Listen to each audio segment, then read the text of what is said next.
जय श्री कृष्ण दोस्तों, हर हर महादेव। मैं पूनम पांडे आप सभी लोगों का शक्तिकुंज चैनल पे बहुत बहुत स्वागत करती हूँ। माघ का महीना बहुत ही पवित्र महीना माना जाता है और इसी महीने में हम अपनी आध्यात्मिक उन्नति के लिए और सकारात्मक ऊर्जा को ग्रहण करने के लिए सूर्योदय से पूर्व गंगा स्नान करते हैं। और जो लोग गंगा स्नान नहीं कर पाते वो घर पे ही गंगा जल बना के उस जल से स्नान करते हैं। उसके पश्चात मंत्रों का जाप करते हैं, नाम का जाप करते हैं, धार्मिक ग्रंथों का हम पाठ करते हैं, हवन आदि का कार्य करते हैं और दान आदि का कार्य हम करते हैं, क्योंकि बिना दान के कोई भी पूजा पाठ जो है वो पूर्ण नहीं माना जाता है। माघ महीने का प्रत्येक दिन महत्वपूर्ण होता है और इसी पवित्र महीने में हमारी भगवती जगत जननी दुर्गा को प्रसन्न करने के लिए माघ गुप्त नवरात्रि भी मनाई जाती है। माघ गुप्त नवरात्रि का नियम ही है कि इसमें हम जो भी अपनी साधना करते हैं वो गुप्त तरीके से करते हैं, अपनी इंद्रियों को वश में करके एक जगह पे स्थिर होकर अपनी साधना को हम गुप्त तरीके से करते हैं, ताकि हम जो भी अनुष्ठान कर रहे हैं, जो भी हम साधना कर रहे हैं, उसमें कोई भी किसी भी प्रकार का विघ्न बाधा न पड़ने पाए। तो आज इस वीडियो में हम लोग बात कर रहे हैं 2025 में पड़ने वाली माघ गुप्त नवरात्रि के बारे में। जैसा कि हम सभी जानते हैं कि साल में 4 नवरात्रि मनाई जाती है, 2 प्रकट नवरात्रि और 2 अप्रकट नवरात्रि। जो प्रकट नवरात्रि है वो है शारदीय नवरात्रि और चैत्र नवरात्रि, और जो अप्रकट नवरात्रि जिसे हम गुप्त नवरात्रि बोलते हैं ये माघ महीने में माघ गुप्त नवरात्रि मनाई जाती है और आषाढ़ महीने में आषाढ़ गुप्त नवरात्रि मनाई जाती है। तो जो चैत्र नवरात्रि और शारदीय नवरात्रि है उसमें माँ दुर्गा के उनके 9 स्वरूपों की पूजा की जाती है। लेकिन जो गुप्त नवरात्रि होती है, दोनों गुप्त नवरात्रि, माघ गुप्त नवरात्रि और आषाढ़ गुप्त नवरात्रि, इसमें माँ दुर्गा की 10 महाविद्याओं की पूजा की जाती है, उनकी साधनाएं की जाती है, उनका अनुष्ठान किया जाता है। तो बहुत लोगों की ऐसी मान्यता है कि जो गुप्त नवरात्रि होती है वो केवल साधु संन्यासियों के लिए और तांत्रिकों के अनुष्ठान के लिए होती है, लेकिन ऐसा बिल्कुल भी नहीं है, क्योंकि जो गुप्त नवरात्रि का समय होता है बहुत ही ज़्यादा शक्तिशाली समय होता है। और हम जो गृहस्थ जन हैं, जो सामान्य जन हैं, हमें तो माँ दुर्गा की, उनकी शक्ति की, उनकी ऊर्जा की बहुत ही ज़्यादा आवश्यकता होती है, क्योंकि हमारे हर कदम पे चुनौतियाँ हैं, चैलेंज है, जिम्मेदारियाँ हैं। तो अगर हम गुप्त नवरात्रि में साधनाएं करते हैं माँ दुर्गा की, उनसे सकारात्मक ऊर्जा ग्रहण करते हैं, तो अपने हम समस्त प्रकार की जिम्मेदारियों को बहुत ही बिना घबराए बहुत ही अच्छे से उसको हम पूरा कर सकते हैं। तो हम गृहस्थ लोगों के लिए तो ये गुप्त नवरात्र और भी ज़्यादा महत्वपूर्ण होती है, क्योंकि माँ दुर्गा की जो उनकी दैवी शक्ति होती है, उनकी जो ऊर्जा, सकारात्मक ऊर्जा होती है, उनको हमें ग्रहण करने की बहुत ही ज़्यादा आवश्यकता होती है। तो ये गुप्त नवरात्रि हर व्यक्ति के लिए बहुत ही महत्वपूर्ण होती है, इसलिए बिना सोचे समझे हर व्यक्ति को गुप्त नवरात्रि में कोई न कोई एक अनुष्ठान अवश्य ही करना चाहिए, ताकि माँ दुर्गा की, माँ भगवती से, जगत जननी से हम सकारात्मक ऊर्जा ग्रहण कर सके और अपने जीवन को सफल बना सके, उसे बिना घबराए हर जिम्मेदारी को अपने हम पूरा कर सके। माघ महीने की जो गुप्त नवरात्रि है वो माघ महीने के शुक्ल पक्ष की प्रतिपदा तिथि से प्रारंभ होती है। तो 2025 में माघ मास के शुक्ल पक्ष की जो प्रतिपदा तिथि है वो 29 जनवरी दिन बुधवार की शाम में 6:05 से प्रारंभ हो रही है, और ये प्रतिपदा तिथि हमें अगले दिन 30 जनवरी दिन गुरुवार की सुबह में, अर्थात हमें उदय तिथि में प्राप्त हो रही है, और उस दिन शाम में 4:10 पर समाप्त हो रही है। उसके पश्चात द्वितीय तिथि प्रारंभ हो जा रही है।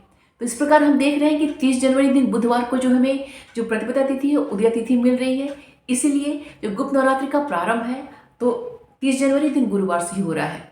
दूसरे शब्दों में हम कह सकते हैं कि 30 जनवरी दिन गुरुवार जो है गुप्त नवरात्रि का पहला दिन रहेगा, और इस गुप्त नवरात्रि का जो पारण है वो 7 फरवरी दिन शुक्रवार को किया जाएगा, क्योंकि 6 फरवरी दिन गुरुवार की रात्रि में 10:53 पे जो है नौमी तिथि समाप्त हो जा रही है। उसके पश्चात 10वीं तिथि प्रारंभ हो जा रही है, इसीलिए इस गुप्त नवरात्रि का 7 फरवरी दिन शुक्रवार को जो है पारण किया जाएगा। इस बार की जो गुप्त नवरात्रि है वो 9 दिनों की नहीं बल्कि 8 दिनों की मनाई जा रही है, क्योंकि 30 जनवरी दिन गुरुवार से नवरात्र प्रारंभ हो रहा है और 6 फरवरी दिन गुरुवार को नौमी तिथि रहेगी, उस नौमी तिथि रहेगी, और 7 तारीख को 10वीं तिथि रहेगी। इसलिए इस बार की जो गुप्त नवरात्रि है वो 8 दिनों की मनाई जा रही है। इसी गुप्त नवरात्रि में जो है हमारा बसंत पंचमी भी मनाया जाता है, जो कि 5वीं तिथि को मनाई जाती है। इससे संबंधित जो अलग वीडियो मैं आप लोगों को अपलोड करूंगी बसंत पंचमी का। तो 5 फरवरी दिन बुधवार को जो है गुप्त नवरात्रि की अष्टमी तिथि रहेगी, 6 फरवरी दिन गुरुवार को जो है गुप्त नवरात्रि की नौमी तिथि रहेगी, और 7 फरवरी दिन शुक्रवार को जो है 10वीं तिथि रहेगी। इसमें जो है गुप्त नवरात्रि का पारण किया जाएगा। बहुत सारे भक्तगण ऐसे भी होते हैं जो कि गुप्त नवरात्रि में भी शारदीय नवरात्रि और चैत्र नवरात्रि की तरह ही घट की स्थापना करते हैं, अर्थात कलश की स्थापना करते हैं, अखंड दीपक का प्रज्वलन करते हैं। 9 दिनों तक वो माँ भगवती को प्रसन्न करने के लिए व्रत आदि करते हैं और अपना सामान्य तरीके से दुर्गा सप्तशती का वो पाठ करते हैं। तो अगर आप भी घट की स्थापना कर रहे हैं तो उसे शुभ मुहूर्त में ही कीजिएगा, अप्रतिपदा तिथि में ही कीजिएगा, क्योंकि कलश की स्थापना हमेशा ही शुभ मुहूर्त में ही किया जाता है, अन्यथा वो हमारे लिए दुष्परिणाम लेके आता है। तो जो घट स्थापना है वो प्रतिपदा तिथि में किया जाता है। तो 30 जनवरी दिन गुरुवार को सुबह में 9:25 से लेकर सुबह में 10:46 तक जो है घट स्थापना के लिए बहुत ही शुभ मुहूर्त है। यह जो घट स्थापना का मुहूर्त है वह द्विस्वभाव मीन लग्न में किया जाएगा। तो अगर इस मुहूर्त में आप घट की स्थापना नहीं कर पाते हैं तो जो दूसरा मुहूर्त है वो घट की स्थापना हम अभिजीत मुहूर्त में कर सकते हैं। तो 30 जनवरी दिन गुरुवार को जो अभिजीत मुहूर्त का समय है वो दोपहर में 12:13 से लेके दोपहर में 12:56 तक है। तो आप इन दोनों मुहूर्तों में से अपने घट की स्थापना कर लीजिएगा, क्योंकि घट स्थापना हमेशा ही शुभ मुहूर्त में ही हमें करना चाहिए। देखिए, जो गुप्त नवरात्रि होता है इसमें जो अनुष्ठान, जो साधनाएं की जाती हैं, ये पूर्ण रूपेण जो है वो भक्ति के ऊपर निर्भर करता है। क्योंकि देखिए, इसमें आप कलश की स्थापना भी कर सकते हैं, आप जो है 9 दिनों के लिए जो है अखंड दीपक का प्रज्वलन भी कर सकते हैं, 9 दिनों का आप व्रत भी कर सकते हैं। अगर आप ये सभी नहीं करना चाहते हैं तो आप जो है केवल, जैसे घट की स्थापना अगर नहीं करना चाह रहे तो आप केवल 9 दिनों के लिए आप अखंड दीपक भी प्रज्वलित कर सकते हैं। अगर वो भी नहीं करना चाहते हैं तो आप मात्र पूरे 9 दिनों जो हैं उसमें आप व्रत करके भी इसमें आप कर सकते हैं। अगर पूरे 9 दिनों का व्रत नहीं करना चाहते हैं तो आप पूरे दिन जो है आप फलाहार कीजिए और संध्या काल में जो सूर्यास्त के पश्चात जो है आप अन्न ग्रहण कर लीजिए। अगर ऐसे भी नहीं करना चाहते हैं तो आप जो है जब तक आपका जो है पाठ वगैरह आदि जो आपने अपने अनुष्ठान लिया हुआ है जब तक आपका वो पूर्ण नहीं होता है तब तक जो है आप अपना फलाहार करके कीजिए, और जब आपका वो अनुष्ठान पूर्ण हो जाए उसके पश्चात आप अन्न ग्रहण कर सकते हैं। लेकिन हाँ, ध्यान रखना है कि जो आप अन्न ग्रहण करेंगे वो बिल्कुल सात्विक अन्न में ग्रहण करना है। तो गुप्त नवरात्रि में जो साधना करनी है हर व्यक्ति अपनी सुविधा के अनुसार साधना करता है। इसमें कोई ऐसा बाउंडेशन नहीं होता है कि इस तरीके से ही करना है। जैसे आपको सुविधा हो, जैसी आपको सहूलियत हो, उसके अनुसार जो है आप गुप्त साधना जो इसमें आप कर सकते हैं। क्योंकि इसमें जो साधनाएं होती हैं इसको जो प्रकट करके, अर्थात किसी को दिखा के नहीं किया जाता है, बल्कि बहुत ही शांत तरीके से चिरदम एकांतवास करके गुप्त तरीके से किया जाता है। इसीलिए हर व्यक्ति जो होता है अपनी सुविधा अनुसार जो है इसमें साधनाएं करता है। इसमें जो है माँ दुर्गा की 10 जो महाविद्याएं होती हैं उनकी साधनाएं की जाती हैं। तो जो उनकी जो 10 महाविद्याएं हैं वो हैं माँ काली, माँ तारा, षोडशी, भुवनेश्वरी, त्रिपुर भैरवी, छिन्नमस्ता, धूमावती, बगलामुखी, मातंगी और कमला। ये जो है माँ दुर्गा की जो है 10 महाविद्याएं हैं। और इन 10 महाविद्याओं में ऐसा नहीं है कि इनमें से सभी जो 10 महाविद्याएं हैं इनका अनुष्ठान, इनकी साधनाएं करनी है। इसमें से जो भी आपको प्रिय है, जिसकी भी ऊर्जा, जिनकी शक्ति आप ग्रहण करना चाहती हैं, उसमें से उस जो देवी है, जो उनकी शक्ति है, उसमें से किसी एक का चुनाव करके उनका अनुष्ठान, उनकी साधनाएं आप कर सकती हैं। जैसे जो माँ कमला है वो माता लक्ष्मी है, उनकी साधना आप कर सकती हैं। माँ काली की साधना आप कर सकती हैं। माँ जो है बगलामुखी की आप साधना कर सकती हैं। माँ षोडशी की कर सकती हैं। त्रिपुर भैरवी की कर सकती हैं। जिससे भी आपको ऊर्जा ग्रहण करना है, जिसको भी आपको प्रसन्न करना है, जिसकी कृपा दृष्टि आपको प्राप्त करनी है, उस जो है महाविद्या की आप जो इन जो है गुप्त नवरात्रि में उनकी साधना करके उनको प्रसन्न आप कर सकते हैं। इस गुप्त नवरात्रि में जो है मैं आपको कुछ जो है गाइडलाइन दे रही हूँ अपना अनुष्ठान करने के लिए, अपनी साधनाएं करने के लिए, ताकि उनमें से आप चुनाव करके आप जो है अपना गुप्त नवरात्रि जो है अच्छे से आप जो है पूर्ण कर पाइए। तो देखिए, जो गुप्त नवरात्रि में जो अपनी साधनाएं की जाती हैं वो गुप्त तरीके से की जाती हैं, एकदम शांत चित्त होके, एकाग्र होके, ताकि कोई भी उसको डिस्टर्ब ना करे। तो सबसे पहले अपने समय का चुनाव हमें करना चाहिए। तो या तो जो है आप ब्रह्म मुहूर्त का चुनाव कीजिए, क्योंकि सुबह के समय में जो है एकदम बिल्कुल जो है वातावरण बिल्कुल शांत रहता है, एकदम एकांत रहता है। आप तो है जो 2-3 घंटा बैठ के आप साधनाएं अपनी कर सकते हैं। इसके पश्चात या तो रात्रि का समय, रात्रि के 9 बजे का समय का आप चुनाव कीजिए। उस समय भी आप बिल्कुल शांत होके, एकाग्र होके आप अपनी साधनाएं जो है कम से कम जो है 2 घंटा, 3 घंटा, 4 घंटा जो आप कर सकते हैं। तब जो है आपको उसका लाभ अच्छे से प्राप्त होगा। ठीक है, तो समय का चुनाव देखिए आप अपने हिसाब से कर लीजिएगा। उसके पश्चात सबसे पहले हम देखते हैं कि 10 महाविद्याओं का पहले मैं बाद में बताऊँ। सबसे पहले मैं देख रही हूँ कि आप जो है दुर्गा सप्तशती का पाठ इसमें कर सकते हैं। तो अगर आप पूरा करना चाहते हैं पाठ पूरे दुर्गा सप्तशती का, तो ये आपके समय के ऊपर डिपेंड करता है। नहीं तो जो केवल है आप दुर्गा सप्तशती से जो कवच है माँ दुर्गा का, उसका पाठ आप कर सकते हैं। कवच की संख्या भी देखिए, विषम की संख्या में उसका चुनाव आप कर सकते हैं। जैसे 3 कर सकते हैं, 5 कर सकते हैं, 11 कर सकते हैं, जैसा आपके पास समय हो। पहले दिन से ही आपको संकल्प उसके अनुसार लेना पड़ेगा। तो आप मात्र जो है कवच का आप पाठ कीजिए, और उसके पश्चात जो माँ दुर्गा की जो है 108 नाम है उसका आप पाठ कीजिए। अगर आप कवच का पाठ करते हैं, माँ दुर्गा के जो है सहस्त्र नाम जो है, जो 1000 नाम होते हैं, उसका आप पाठ कर लेते हैं, तो फिर 108 नाम, 32 नाम, इन सब पाठ की आवश्यकता आपको नहीं रहेगी।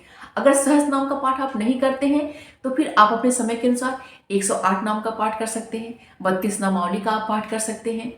तो उनके मंत्र का, नवाण मंत्र का आप जाप कर सकते हैं। तो दुर्गा सप्तशती से भी अगर आपको कुछ भी लेना है तो आप उसका चुनाव करके आप पाठ कर सकते हैं, क्योंकि कवच देखिए बहुत ही महत्वपूर्ण होता है। क्योंकि कवच का अगर हम पाठ करते हैं तो हमें एक सुरक्षा कवच प्राप्त होती है, एक दिव्य शक्ति हमें प्राप्त होती है। तो दुर्गा सप्तशती से भी आप पाठ कर सकते हैं। और अगर आप जैसे जो महामारी, जो 10 महाविद्याएं हैं, उसमें से चुनाव आप करना चाहते हैं, जैसे मान लीजिए माँ कमला का, जो कि माता लक्ष्मी है, उनका जैसे आप अगर चुनाव करना है, उनको प्रसन्न करना है, उनकी कृपा दृष्टि प्राप्त करनी है, तो माँ लक्ष्मी का जो है वो कवच का आप पाठ कीजिए। उनके अगर सहस्त्र नाम, देखिए किसी भी, चाहे 10 महाविद्या हैं, चाहे माँ दुर्गा का कोई भी स्वरूप जाप ले रहे हैं, तो अगर सहस्त्र नाम का आप पाठ करते हैं तो आपके 1000 नाम पूर्ण हो जाते हैं। तो आपको फिर 32 नाम, 28 नाम, 108 नाम, ये सब करने की आवश्यकता नहीं होती है। लेकिन सहस्त्र नाम करने में हमें कम से कम जो है, जैसे इसकी स्पीड नहीं है तो 1 घंटे आपको आराम से लग जाएंगे। तो सहस्त्र नाम का अगर आप पाठ करते हैं तो आप देख लीजिएगा, कवच का पाठ, सहस्त्र नाम का पाठ, या फिर 108 नाम का पाठ, 32 नाम का पाठ, इन सभी का पाठ कीजिए। आप मंत्र जाप जैसे नहीं कर पाते हैं, जैसे देखिए दुर्गा माता का जो है सरस्वती का तो नवाण मंत्र का आप जाप कर लेंगे, लेकिन जब 10 महाविद्याओं का आप करते हैं तो मंत्र का अगर सही चुनाव नहीं होता है तो फिर वो हमें हमारे लिए दुष्परिणाम देता है। इसीलिए नाम जाप पे ज़्यादा फोकस करना चाहिए। इसीलिए मैं आपको 108 नाम, सहस्त्र नाम, इसके बारे में बोल रही हूँ, क्योंकि वो हमेशा हमारे लिए फायदेमंद होता है, हर कोई उसको कर सकता है। तो अगर मान लीजिए माँ कमला को प्रसन्न करना है तो उनका चुनाव कर सकते हैं, माँ काली को करना है तो वैसे ही उनका कवच आप पाठ कीजिए, उनके जो है या तो सहस्त्र नाम कीजिए या फिर 108 नाम कर लीजिए, ठीक है। तो इस तरीके से आप कर सकते हैं। ऐसे ही जो है माँ त्रिपुर भैरवी हैं, माँ षोडशी हैं, बगलामुखी हैं, इनके कवच का पाठ कीजिए, इनके सहस्त्र नाम का पाठ कर लीजिए, या फिर इनको 108 नाम का पाठ कर लीजिए, ठीक है। तो इस तरीके से जिसका भी आप चुनाव कीजिए। अगर माँ राधा रानी का आपकी निष्ठा है तो माँ राधा रानी का भी जैसे आप उनके कवच का पाठ कीजिए, उनका सहस्त्र नाम कीजिए, या फिर उनके 108 नाम का पाठ कर लीजिए। माँ जो राधा रानी का जो कृपा कटाक्ष स्तोत्र है उसका भी चुनाव आप कर सकते हैं, उसका भी आप पाठ कर सकते हैं। देखिए ये जो समय काल होता है ना, दैवी शक्ति प्राप्त करने का समय होता है। तो या तो 10 महाविद्याओं में से किसी एक का चुनाव करके उसके आप कवच का पाठ कीजिए, उसके सहस्त्र नाम का पाठ कीजिए, या फिर उसके 108 नाम का पाठ कीजिए। और 108 नाम का जो पाठ कर रहे हैं उससे ही आप हवन का कार्य कीजिए। हवन आप प्रतिदिन भी कर सकते हैं या फिर आखिरी दिन भी आप कर सकते हैं। ये देखिए टोटली आपके ऊपर डिपेंड करता है। तो जिसका भी आप चुनाव कीजिए, कवच के पाठ में ज़्यादा आप फोकस कीजिएगा, क्योंकि कवच से एक हमें सुरक्षा चक्र जो है प्राप्त होती है। और उसके पश्चात नाम पे जो है, नाम पे आप फोकस कीजिएगा, सहस्त्र नाम या फिर 108 नाम, ठीक है। तो इस पे अगर आप फोकस करते हैं तो आपको ज़्यादा जो है कम समय भी लगेगा और आपको ज़्यादा जो है सकारात्मक ऊर्जा आप ग्रहण कर सकते हैं। देखिए इस जो गुप्त नवरात्रि में हम जो 10 महाविद्याओं की या फिर माँ दुर्गा का जो है उसका जो है अनुष्ठान करते हैं, साधनाएं करते हैं, लेकिन इस गुप्त नवरात्रि में जो है हनुमान जी की साधनाएं की जाती हैं। तो अगर हनुमान जी की साधना भी अगर आप करना चाहते हैं तो वैसे ही जो है जैसे है उस हिसाब से आप कर सकते हैं। तो हनुमान जी की साधना भी आप कर सकते हैं। तो ये देखिए आपके ऊपर डिपेंड करता है। कोई भी अनुष्ठान या साधना कीजिए, लेकिन नवरात्रि के जो पहले दिन है उसका संकल्प अवश्य लीजिएगा। चाहे आप दुर्गा सप्तशती से कोई पाठ कर रहे हो या फिर किसी 10 महाविद्या का आप साधना कर रहे हो, तो उसका जो है क्या आपको करना है पहले डिसाइड कर लीजिए कि मैं सहस्त्र नाम कर रही हूँ, कवच कर रही हूँ, 108 नाम कर रही हूँ, क्या कर रही हूँ। उन सभी का जो है पहले डिसाइड करके संकल्प उसके आप अवश्य बोलिएगा, क्योंकि बिना संकल्प के हमें पूजा पाठ का जो पुण्य लाभ प्राप्त नहीं होता है। इससे संकल्प बहुत ही महत्वपूर्ण होता है। तो संकल्प आप ले लीजिएगा, उसके पश्चात जो अपना अनुष्ठान जो है उसको पूर्ण कीजिएगा। और जो भी संकल्प आप लीजिएगा, जो भी अनुष्ठान कीजिएगा बहुत सोच समझ के कीजिएगा, ताकि उसको बहुत ही सुगमता से, बहुत ही आसानी से उसको आप पूर्ण कर सकें। क्योंकि पहले ये बहुत लंबा अगर आप ले लीजिए और बीच में आपको ब्रेक हो जाए तो फिर कोई फायदा नहीं है। इसलिए सोच समझ के उस हिसाब से जो है अपने अनुष्ठान का, अपने साधना का संकल्प आप लीजिएगा। तो गुप्त नवरात्रि से संबंधित कोई भी प्रश्न अगर आपका है तो कमेंट बॉक्स में मुझसे पूछिएगा, मैं उसका रिप्लाई आपको अवश्य करूंगी। उम्मीद करती हूँ कि वीडियो आप सभी के लिए बहुत ही हेल्पफुल होगा। तो वीडियो जरा सा भी पसंद आएगा तो प्लीज़ लाइक कीजिएगा, शेयर कीजिएगा अपने दोस्तों रिश्तेदारों के संग। चैनल पर अगर नए हैं तो प्लीज़ चैनल को सब्सक्राइब अवश्य कर लीजिएगा। मिलते हैं अगले वीडियो में। अपना और अपनों का ख्याल रखिएगा। जय श्री कृष्ण। हर हर महादेव।